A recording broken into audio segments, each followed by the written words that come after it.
Alden with short update ay magkasama ang magkapatid na si Alden at Teresa na papuntang LA. Baka makita sila dyan ni Kuya RD. May pa nga yung passport nila papuntang LA. Dahil may event na pupuntahan si Alden, Manila International Film Festival. Ayan si Alden spotted sa airport kasama si Mama Ten at Risa. May nabangan si Alden dyan ng mga fans niya.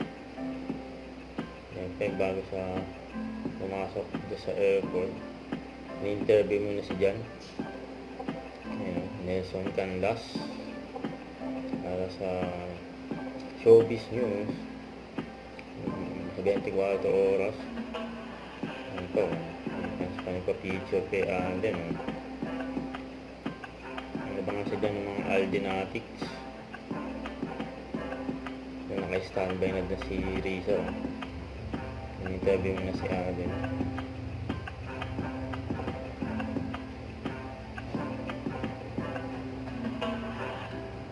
Yun po.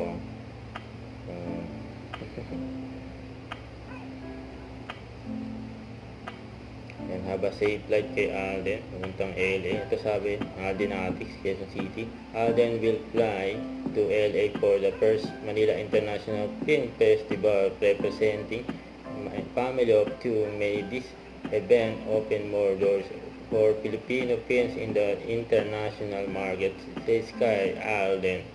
Huwag kalimutan mag-subscribe, click ang notification bell para lang update po ang short reaction vlog. Bye guys, thank you for watching.